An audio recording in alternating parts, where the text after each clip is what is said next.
Okay. My name is Delvira Guyton. Today is October the 8th, 2011, and I am going to present my first speech on controlling and informing on diabetes.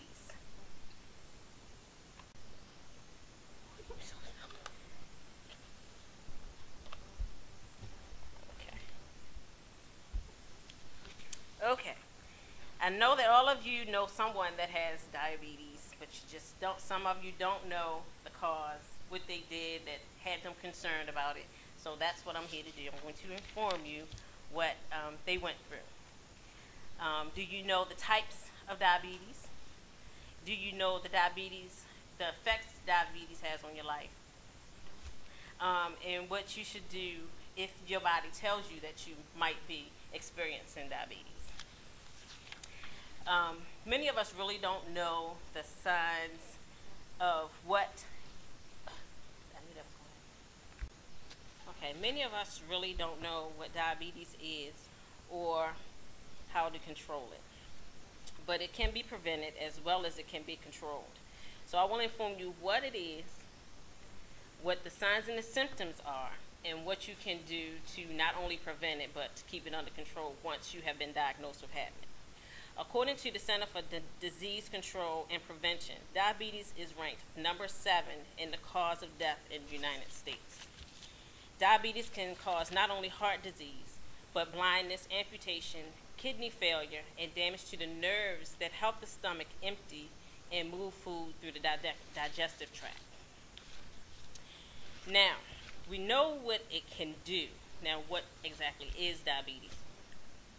Diabetes is a disease in which blood glucose levels are above normal. The foods that we eat are turned into sugar to give the body energy. The pancreas makes a hormone called insulin to help the glucose get into the cells of our bodies.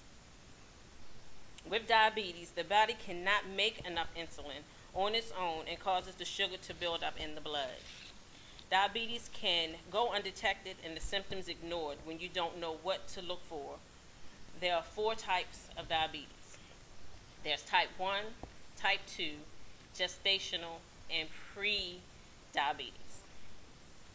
The symptoms, according to WebMD, type 1 used to be called juvenile diabetes. They now just call it type 1 diabetes. The symptoms for type 1 diabetes are frequent urination, extreme fatigue, unusual weight loss, and unusual thirst. Type 2, you have all of the same symptoms as in 1, except they're more noticeable and cause more concern to make somebody go to the doctors and see exactly what's going on. It can cause blurred vision, loss of sight, cuts and bruises that take forever to heal, that just, no matter how long ago you did it, it just will not heal. Tingling and numbness in the feet and the hands, which can be a sign that there's nerve damage and make it hard for you to feel pain and the temperature. That's usually where amputation comes in. When you can't feel any of the pain or the temperature and stuff, you burn yourself a lot. And recurring infections such as skin, gum, bladder, and urinary tract, and bacterial infections.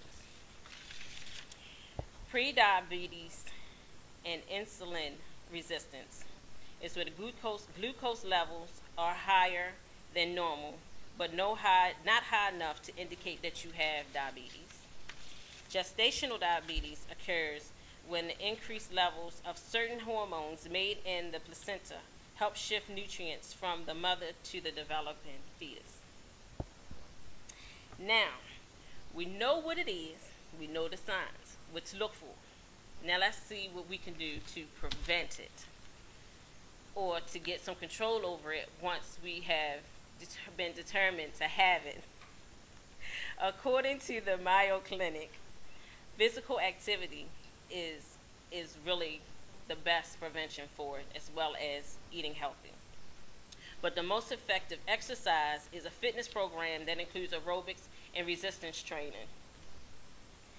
Healthy eating, which should include fruits, vegetables, and whole grains, which are low in fat and calories and high in nutrients. Cutting back on sweets and animal products are also ways to keep the blood sugar levels evened out. Losing weight if you are over your average weight or your normal weight, which you're supposed to be, not only will lower your sugar, but reduce the risk of developing diabetes. Physical and mental stress can complicate diabetes. When people are under stress, you should talk to a physician or a doctor that will specialize in what that stress is. If it's a weight, then go and talk to someone to help you to lose the weight, a dietitian. If it's mental, talk to a psychiatrist or anybody that can help you to relieve the stress.